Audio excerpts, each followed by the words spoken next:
పత్తి తప్ప వేరే పండించేది కాదు.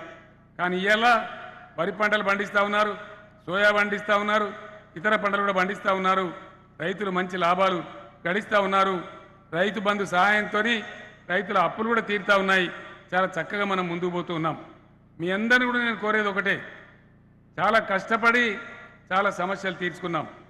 మంచినీళ్ళ బాధ లేదు. ఇలా బిందెలు పట్టుకొని ఆడబిడ్డలు బజార్ మీద తిరుగుతలేరు. గతంలో ఎక్కడికి పోయినా ఎమ్మెల్యే పోతే బిందెలు అడ్డం పెట్టి ముర్దాబాద్ కొట్టేది. ఇవాళ పరిస్థితి లేదు. ప్రతి ఇంట్లో నల్లా పెట్టి మిషన్ భగీరథ నీళ్ళు వస్తూ ఉన్నాయి చాలా బ్రహ్మాండంగా.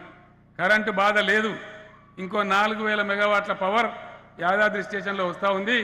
అది వస్తే శాశ్వతంగా తెలంగాణకు ఇక కరువు కోత, కరెంటు కోత అనేది ఉండదని చెప్పి నేను మనవి చేస్తూ ఉన్నా. ఇవాళ ఇక్కడ బీజేపీ పార్టీ నిల్చున్నది.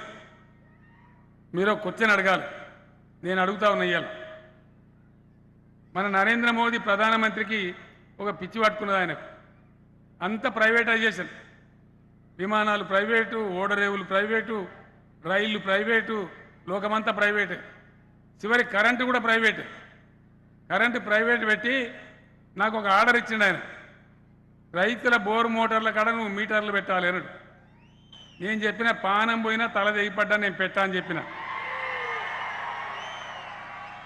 మీకు సంవత్సరానికి 5,000 కోట్లు కట్ చేస్తాం మీ రాష్ట్రానికి వచ్చేదని చెప్పిండు. 25,000 కోట్ల నష్టం చేసిండు మనకు. ఇదే నరేంద్ర మోడీ.